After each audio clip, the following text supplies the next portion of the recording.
Welcome everybody to our second OVADA Associate Featured Artist in Conversation, but our very first live one. So thank you so much for joining us. And we're so pleased to have Juliet Bankes, who was our very first featured artist, with us today, chatting to our current featured artist, Imogen Ridgen. So thank you both so much for joining us first of all, and I'm going to hand over to them in just a moment.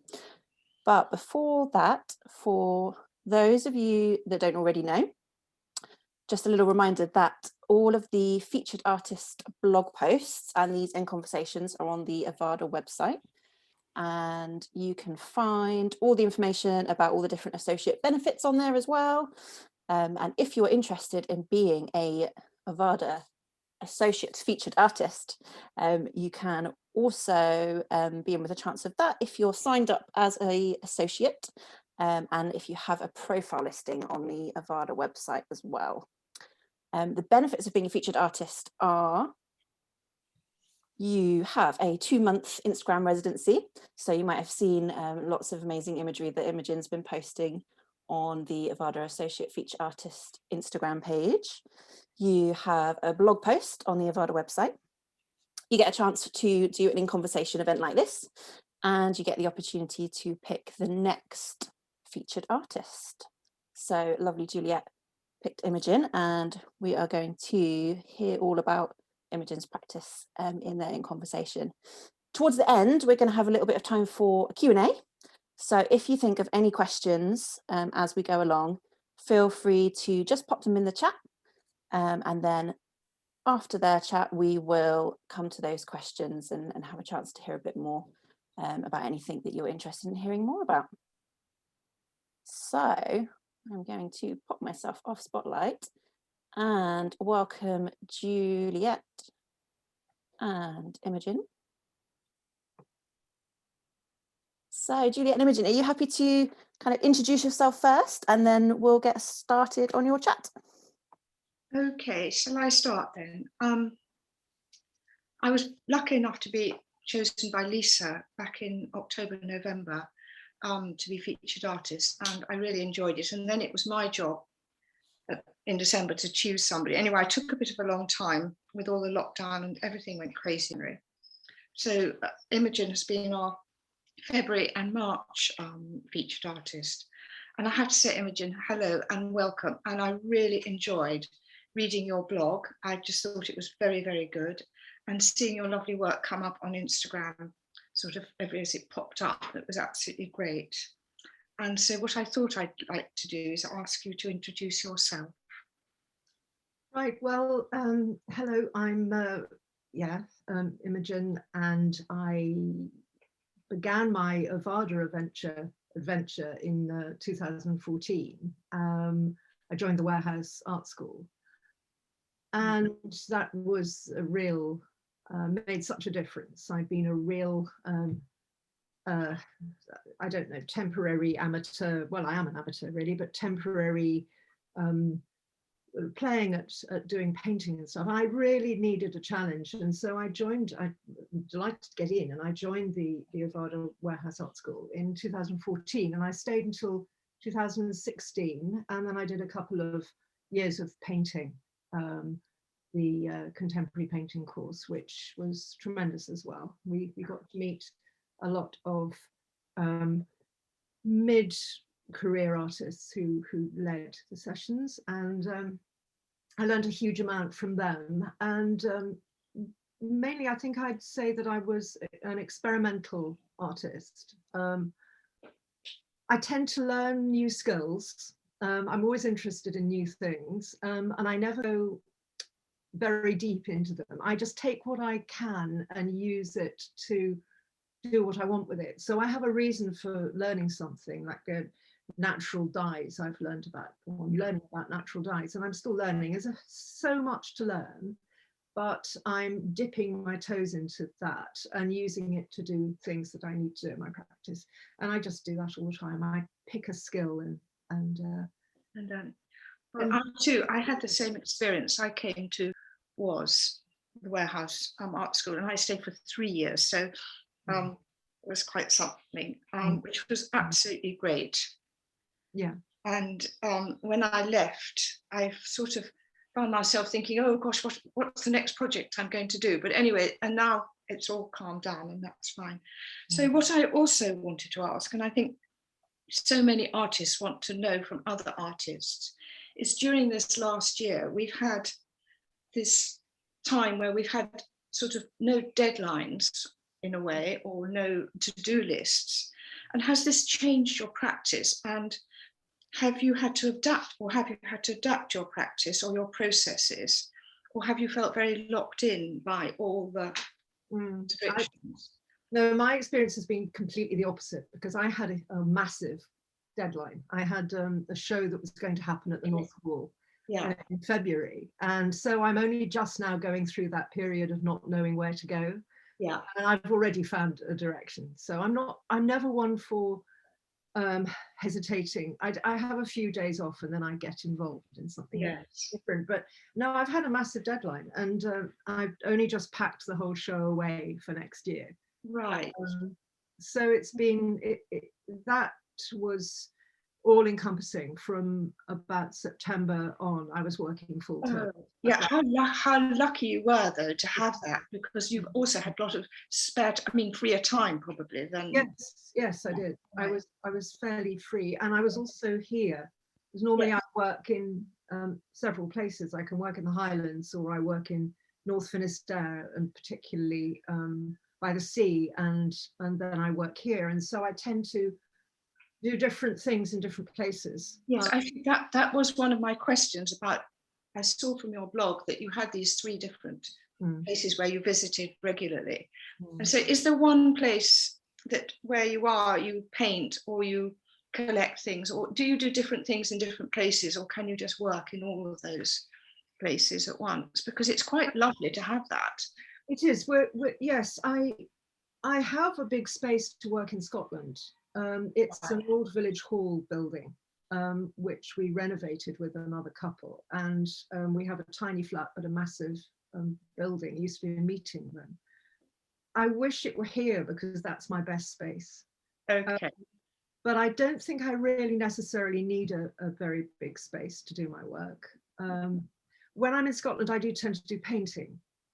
Or drawing, because I can just wander around and go from desk to desk and surface to surface. You're so lucky. That's amazing, but I have it for just a few weeks a year, because I share it, and we, You share it, yeah. I mean, we have people who visit and who use that, or it's a brilliant space, but I don't get to use it as much as I might. And of course, this year I didn't use it at all. I think I was there.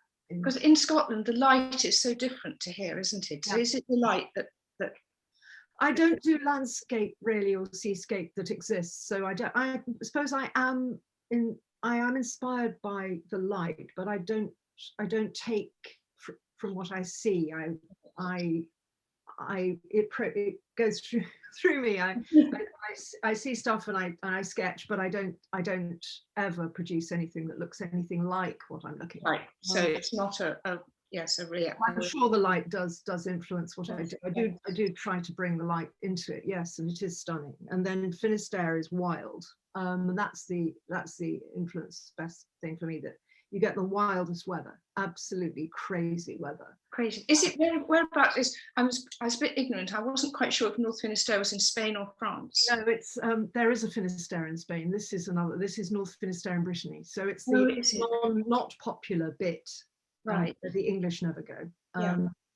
And it's where I think the French, we're surrounded by French people. So that is. And do you speak French? Or you yes, I do speak French. Yeah, maybe not quite the local French, but I do speak. French. I manage. Right. And there I don't have a particular place to work, but I do quite a lot of work where I collaborate, I think, with the weather. So I put inked paper out and I prepare paper which I'll use later. So I pack a whole load of paper and I take a whole load of inks, and I go down to the beach and I use stones and things, and I prepare paper which I use later for other stuff in Wilcott, where I'm meant to be now. Where you would like to be, absolutely. Yeah. And that space is tiny. It's called the Sliver. The sliver. I called it the sliver, and it was an ex-dark room. Right. So it's long and narrow, it's got a sink, and it's brilliant, absolutely wonderful for working in. And I do messy painting in that. And you're surrounded by other creatives, aren't you? So yes, yeah. Very interesting people. Yes, Katie's here now. The next yes, artist, brilliant. And yeah, it's lovely. I love it. Absolutely. Really. And I'm just going to sort of ask you to talk about something you wrote about in your blog, where because your processes they're very, very varied. But I think I see a common link between them all. But you also ask the viewer to suspend belief, which I totally understand. In your blog, you lie. Yes, we all lie. Yeah. In your blog, you state that your practice is both experimental and rule-based. And I sort of thought that's quite a contradiction in a way, in terms. And I just wondered if you could just sort of give us an idea of what you sort of mean by that. Well, I could be so chaotic that I have to impose a system. It's really a system. It's a system-based thing. It's a system-based thing. So I set my own rules. So if I say I'm going to draw every day for a month, I do that. If I say that I'm going to make something of the same size, I do. And I tend to make long series of things. Yes. And I go slightly beyond the energy that I have. I exhaust myself a bit, but I tend to do that so that I am not flying around, flapping around, doing any old thing. Because I could, if I didn't impose those rules, I could not produce anything. So I have to discipline myself in some way and make sure that they're very simple rules, and I don't make more than 3 or 4 of them, but I stick with them. And it's comforting. Yes. Do you write them down? And yes. And I always keep an art diary. Every day I write something. It might be nothing to do with art at all, but it's maybe something I've read, or something I'm thinking about, or something I saw on a walk, or a conversation. And I don't read it every week, but I do read the old one. Go back, yes. And it brings up all sorts of things. Right. But I write my rules clearly in my diary. You do. You write them. That sounds like a very good discipline. That sounds more disciplined than you're making yourself out to be, I can tell you. I work quite hard. Yes, absolutely. No. That's taken for granted. That's just taken as given. So there's something else which I think everybody might find interesting, is that in moments of crisis, wobble, self-doubt, what process do you always turn to? Or do you read, walk, sulk, watch television? What do you do when you never watch television? I might watch. I have programs that really, if I watch on my phone. I make it difficult for myself to watch. I never watch even on my computer. I might watch I don't know, some cooking program or something, and I read a detective. You know, when I'm in a panic. Yeah, I run in the opposite direction of my, deeper thinking, and I do something. I read ridiculous things, but detective stories really. Yeah, Stephen has lots of them, and I just say, well, give me a book. I'm desperate. Yeah, and I read a lot, but I read very widely, and a lot of my books. Books I have are to do with the natural world, so I read a lot of those, but they can be quite depressing. Yes, with climate change. I just don't want to. It is quite depressing. Yeah.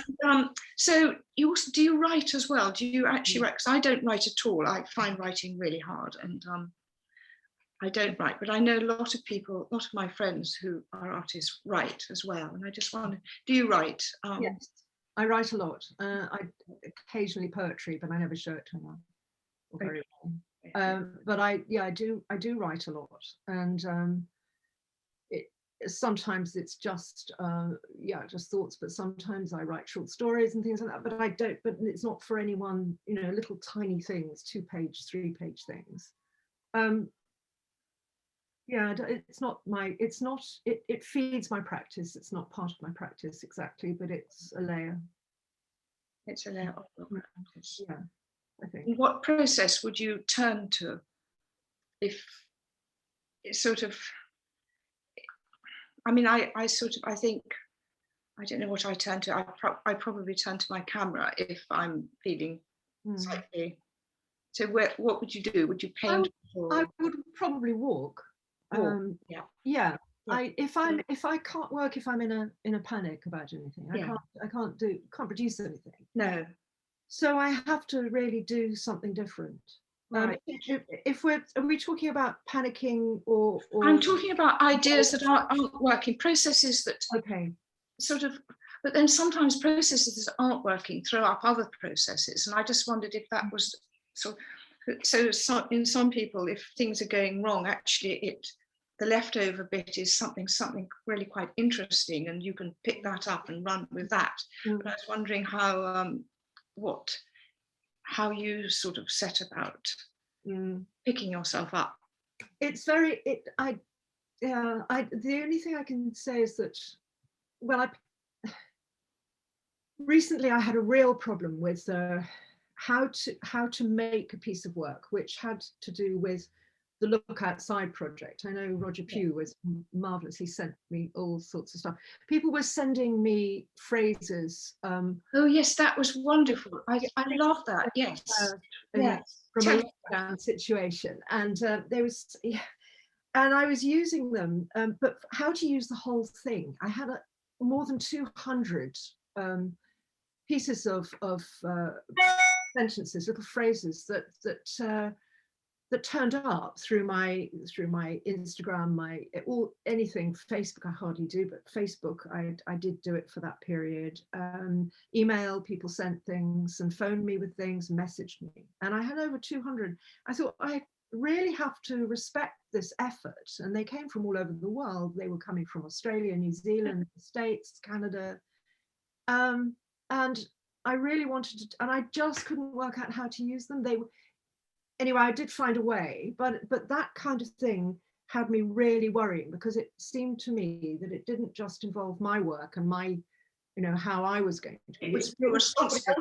I was responsible for other people's effort, and that was really worrying. Yeah, I did manage to do it, and I think, as I remember, I did an awful lot of walking in bad weather on Port Meadow. Yes. And just got myself cold, and and took the dog out, and the dog and I just discussed it really. And it's no good trying to bat on and do it. You've just got to try and ignore it and wait for things to happen. And sometimes in the middle of the night, I have a notebook by the bed, and it's pathetic. But in the middle of the night, sometimes something will happen, and you just quickly write it down if you can catch it.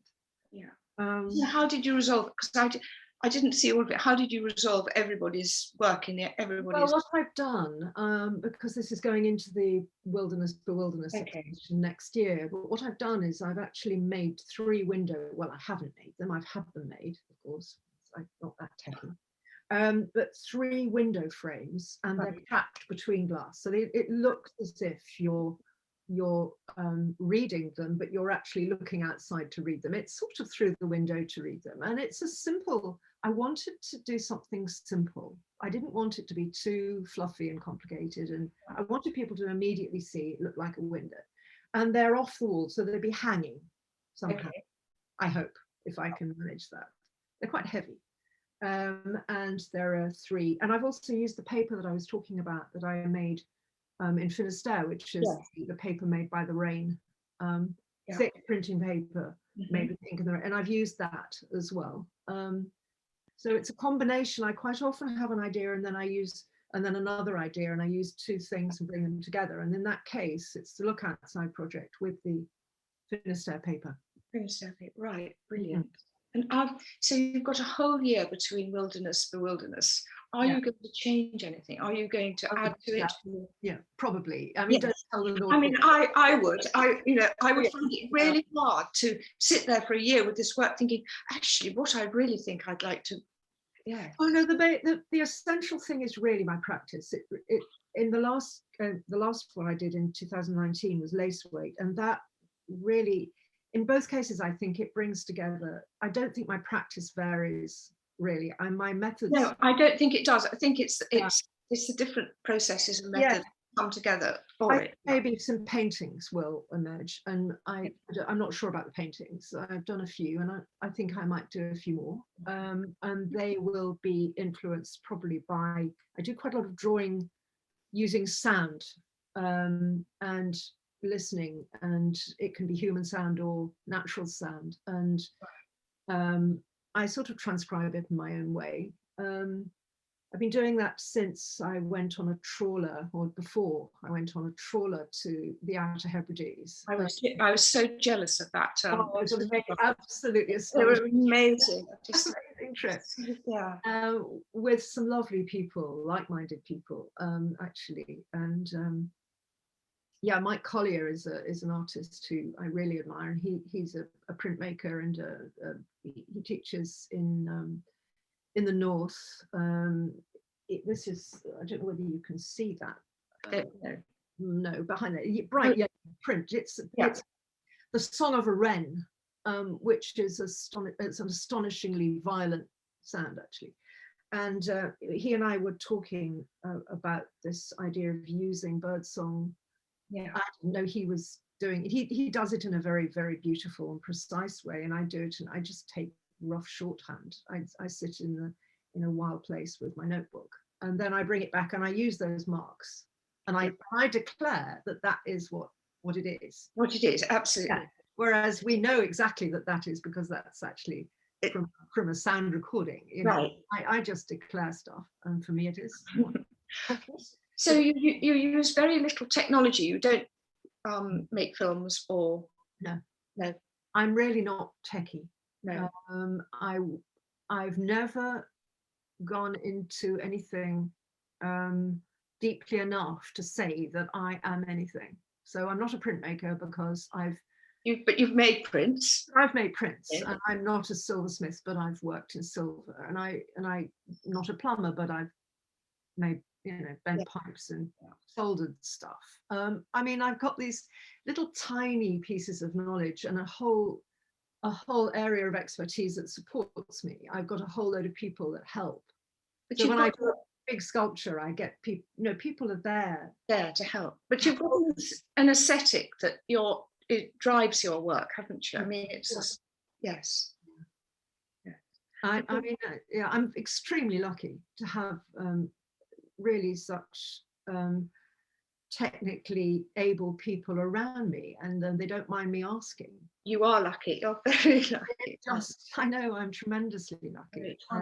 I think living in Oxford too, there's so much, isn't there? And then you've got OVADA, which is a hub of creativity, and I have a partner who really just does take it on. I mean, anything that I've decided to do, so I expect we can do that.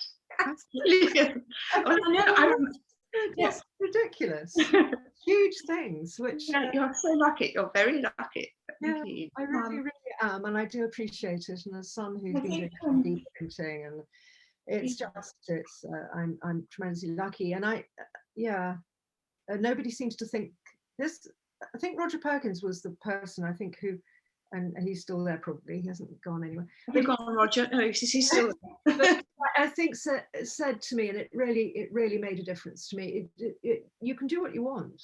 You can do what you want. You don't have to be limited, but you always get somebody to help, or something to, you've got YouTube, but you've also got, people who will help. And I think to limit yourself to doing small things because you can't lift stuff, or you can't, and it's an opportunity to learn as well. And as I get older, I'm not going to be lifting, I think I'm not going to be lifting huge stuff, but there are people who are stronger who will. Yes. I'll just hold the other end of it. Well, that's what sons-in-law are for, aren't they? Yes. They're the perfect people. Now, I think one of my last questions I was going to ask you, I was actually, I think we've touched on it, but I was looking for connections between your work and mine, and where they slightly overlapped. And I think it was the collection of collecting sort of wild stuff, I thought that was our connection. I wasn't quite sure if our work overlapped in any way at all. So I yes, think it does. I think that your little shrines, I think, and my blue plaques that I put yes, they probably, that is probably, yes. The things that I hide, I just recently put a blog piece out about things that I just put out there, and I tend to sort of put my human things out in the wild, but for people, not the wild actually, in town for people to find. So I put some water chimes. I made some water chimes out of pipes and put those under a bridge while I was still in OVADA, near OVADA, in the stream there too.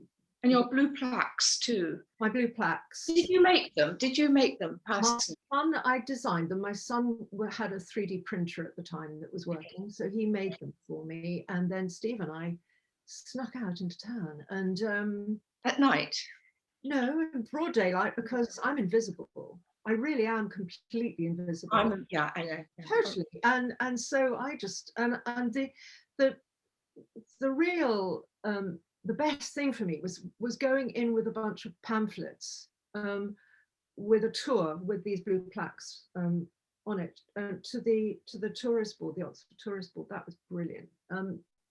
Just telling lies to people. I went to all the hotels, and they all said, "Oh yeah, sure, well, it's a walk. Okay, yeah, we'll put that." And people actually did the walk, and found these blue plaques in places where they were. It was really the sort of grotty places, of really sort of the bits that have now turned into John Lewis car park. Yeah. The bits that were going to. I'm very interested in bits of land that are being reduced and built on, bits of land that are designated as scrubland, because scrubland is the thing that really is what we should be looking to for our air and our salvation, really. So bits of scrubland that are designated as such can be taken, and are taken all the time. So that's my main thing behind my practice. And in fact, it's probably worth saying that in the last few years, our garden, which is long, 180 foot narrow strip really, is now going to be designated, because we say it is, as a nature reserve. Because why? You've rewilded it. Well, we just let it go and look to see what was in it, and it's actually like, people say, "Oh, my garden's a jungle," and they think that's a really bad thing, but they should look to see what's living in it, and the remarkable shapes that you get, particularly when you let it go over. I've been using the negative shapes in my life. It's tremendously satisfying to actually look, and I find it very comforting that although I can't travel and I don't fly, I say that, I really hope I don't fly, I could be feeling very, very hemmed in, but actually my garden is the most amazing spot, and we have got astonishing animals in it, coming in, visiting, living there, 16 different nests at the moment, wildlife hedge, a hedge full of wildlife, a laid hedge, a pond, and it's, I know nothing about these animals and these creatures, these plants. I know nothing about them. So I have this huge opportunity, not to really, I haven't got a lifetime to learn as much as I'd like to learn. And I'm not really trying to learn exactly. I'm trying to look, and I'm trying to get other people to do the same a little bit in their gardens too, just to turn their little bit of land into a completely wild, undisturbed. Yeah. Have you read Isabella Tree's Rewilding? Yeah. It is fascinating, isn't it? It is fascinating. I read things all the time about this, and I've also, I think in the blog there was a question which I've changed the answer to. Oh yeah, I have it written over there. When were you last inspired? And yesterday is the answer. I found a woman online called Robin Wall Kemmerer, and she is a First Nation person, I think in New York. She lives in New York, she's a PhD in bryology, the study of mosses. And she was talking about her language, I have to read it, Potawatomi something. I don't know. Okay. Potawatomi, something like that. And I'm learning Gaelic, Scots Gaelic, and I've been doing that for about a year now, a year and a half maybe, and I'm still a rank elementary, and I think I'm quite a good linguist. It's what I did for my career, both in two forms, so I'm not a bad linguist. It's defeating me. And she's talking about their language. There are 10 native speakers of this language left. By native, only 10. I'm a native speaker of English, so that's what that is, in case anybody thinks I'm using a derogatory term, but it is, you know, native speakers, people who use it as their first language. And yeah, there are only 10 left, so clearly that language is going. And it does tie in with my practice, because I talk about the way that things are disappearing, and if we don't notice them and we don't look, the plants, particularly the animals that depend on the plants, and us, it's all going to go, and we're losing things all the time. So I'm very, very serious, even though I do tell about my work, even though I do tell rank lies and ask people to believe complete nonsense. That is not a lie, and that's clearly, and I discovered her and thought that's really exciting. And they talk about the generation 7 years. They teach their children that the 7 lots, the 7 generations, not Okay. seven generations. We think in terms of Oxford City Council 5 years, national government maybe 10, 15 years. We have no vision of the future, and we don't care about it. We think, and also you have no feeling of the past then either, do you? It's sort of, you're just here for now, and you take what you want. Yes, and then leave the mess for other people to clear up. Absolutely. If we were thinking of 7 generations time, we'd really be changing stuff. So really, I'm very interested in her, and she's a scientist, but she speaks a lot, and she'll be one of my influences. She'll be a person she talks about species loneliness, and I think that's really what I feel. And it's an interesting, for me, very interesting subject. I turn to Robert Macfarlane, who yes, he talks about it too, about deep time and things like that. Somebody you often do turn to, isn't there, to sort of just bring you into another space so you can think a little bit more. That's fascinating. Oh, Imogen, thank you so much for all that. You're welcome. That really is. I think perhaps other people ought to now have a chance to ask you a few questions. Is there anybody out there who'd like to put a question in the chat room? I was thinking, or is there anything else you want to say, Imogen, about your practice, or about what we should be going to see or look at or do? No, I don't think I've got anything to show. I'm looking forward to Katie Helen's taking over. Yes, I know. Well, Katie's got a very different practice, because when I met her, Katie, you were a performer at WAS. So yes, and I can't. I couldn't do performance. I don't think I could do performance art to save anybody's life, you know. So I have to say, I have total admiration of that. Yes. Brilliant. Thank you so much, Juliet and Imogen, for your for letting us listen into your chat. It's such a pleasure. And as Juliet said, we do have a little bit of time for questions now. So if anyone does have a question, please do feel free to pop it in the chat, or if you feel comfortable having your microphone on, just I think there's a little raise hand button. So while you have a little think about questions and perhaps some come through, I've got a quick question for you, Imogen, if that's okay. So you've mentioned your Wilderness Bewilderness exhibition coming up. Could you tell us a little bit more and where and when hopefully we might be able to come and experience that? It's been postponed. It was going to happen in February this year, and it's been postponed until next year. So it'll be at the North Wall, and we haven't a date yet, but we're looking at April, possibly May, but I just don't know yet. It'll be a solo, and it'll have a lot of different things in it. As Juliet said, maybe some things will change. It's all packed in my shed, ready to go. And yeah, I shall just carry on thinking about it quietly, and yeah, I'll swap around a few things perhaps. That's it really. I haven't any other plans. I'm maybe got another year of learning and experimenting, and I can't say relaxing because I do relax, but I never don't think about the practice. It's always there somewhere. So yeah, maybe another just until next year of experiencing things and saying yes to stuff is what I try to do.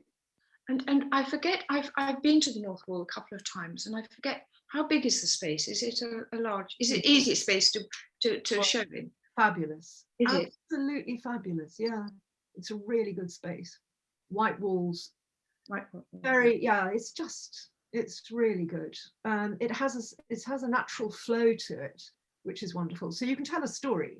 And I tend to put a lot of stuff into it. Well, I limit it to 30. That's another of my pesky little rules. But I don't go above 30 pieces. Right. And I try to vary them, make them all different, one from the other. You know, really conceptually the same, but differently expressed.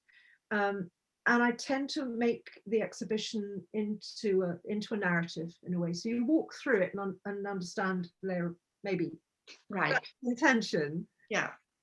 Brilliant. But it's easy enough Brilliant. to do there, actually. It's a lovely flowing spot. Yeah. Thank you. I'm really looking forward to hopefully going and visiting that when it's possible. I think Emma has a question. Go for Emma. Hi, I'm on WAS at the moment, so it's great to hear that you're continuing your practice, both of you, and yeah, it fills me with encouragement, which is really good. I was just thinking, Imogen, it sounds like lots of your work is very experimental, so you're playing with lots of different things. At what point do you feel like, oh, that's something, and then do you work on that thing to create your final item, or how does your process go from your experiments to the pieces that you'll be showing in this exhibition next year?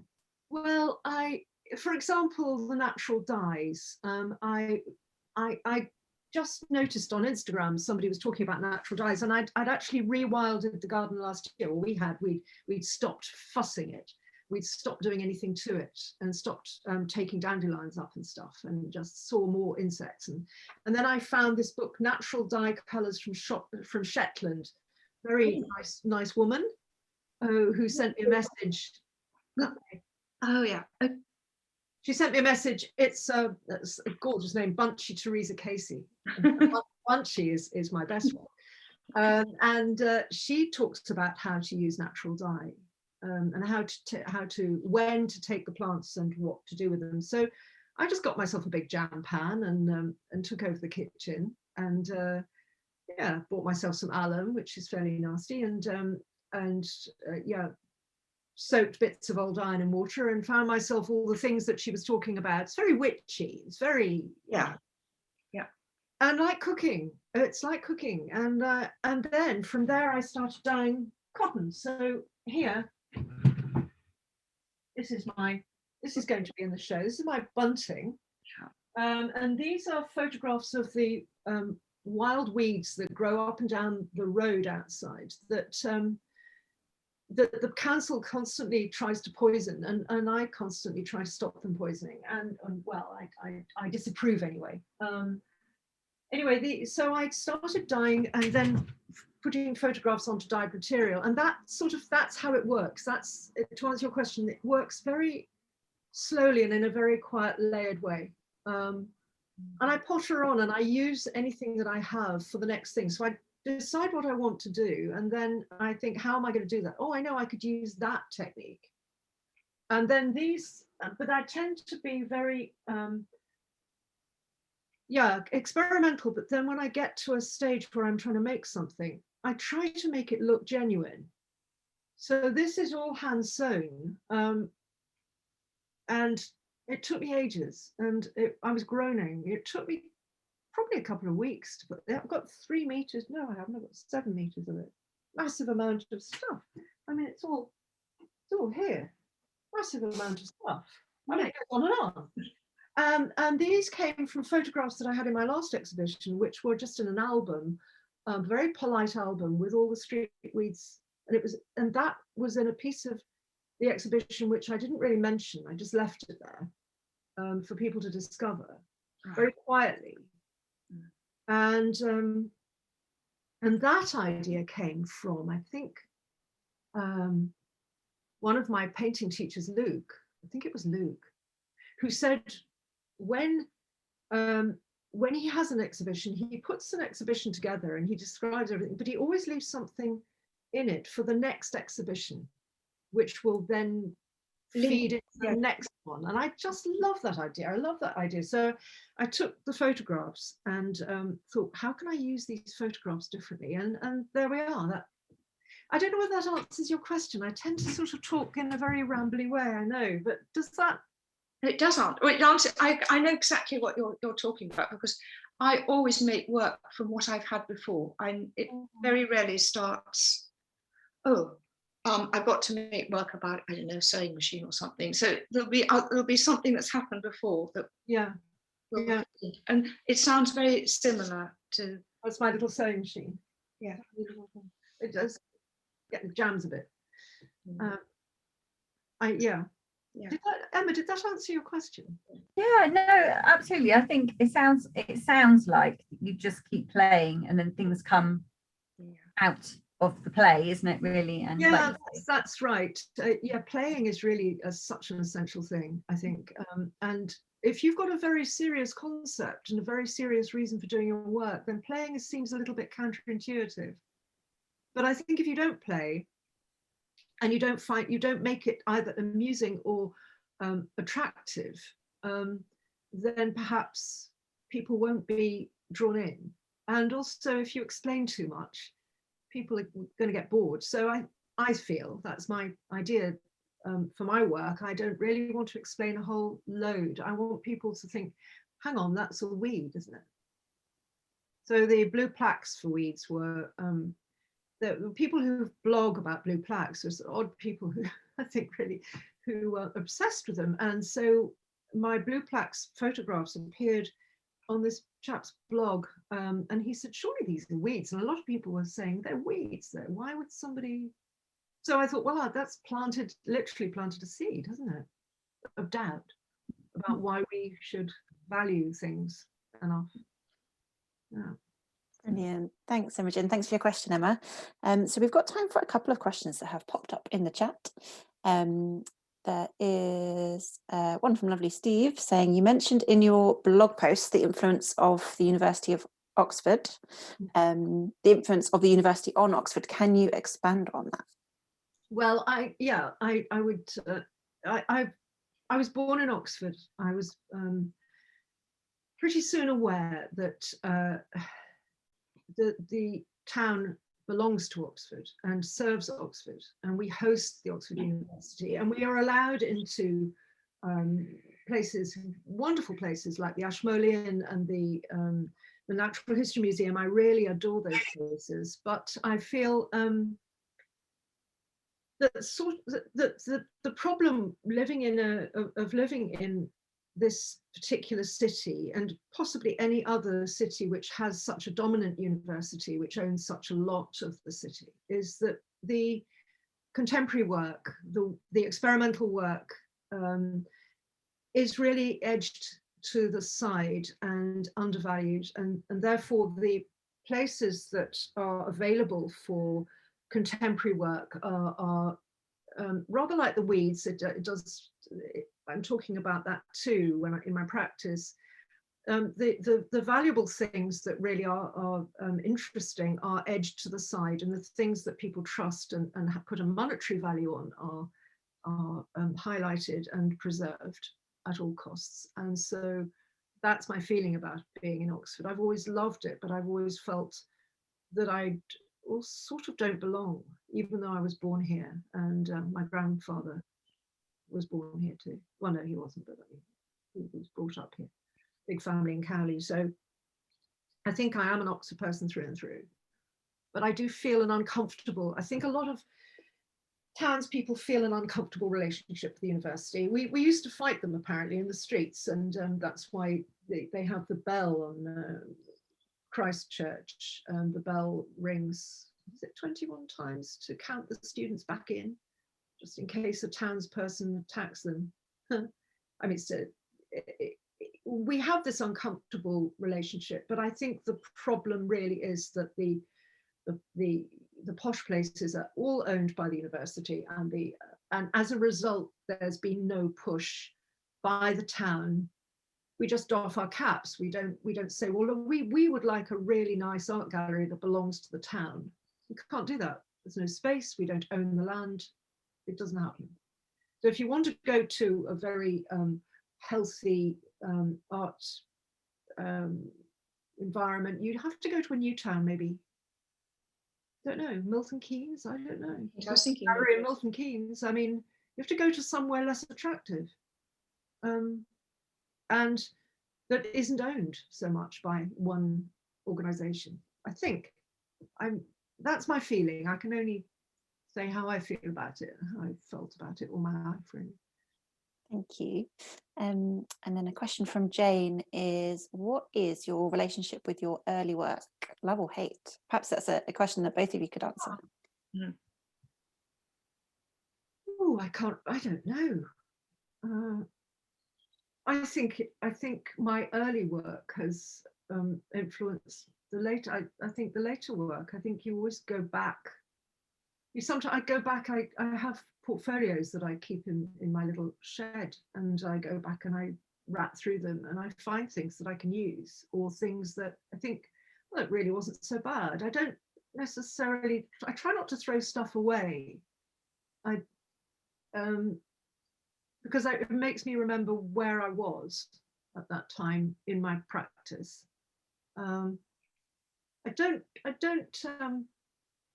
look back on it with any kind of anxiety. I just think, oh, well, I know a bit more now, or maybe I knew better then and I've not focused. I should go back and have another look. Sometimes the drawings are surprising, because when you stop drawing, you get out of the habit, and sometimes you realize that last year you drew better than you do now, and you have to keep doing it. And so that can be interesting. You can find a half decent drawing in a portfolio and think, wow, I really do that. Or a painting that it doesn't happen often with me, but occasionally it can happen, and I find something that's okay. Juliet, how about you? Yeah, that is an interesting question.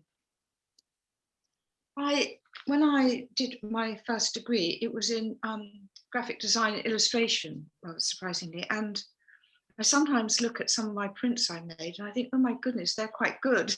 I shouldn't throw them away or chuck them. But then on other things, I've really enjoyed sort of the fine art conceptual part of it, actually. I think, I would never have been an illustrator.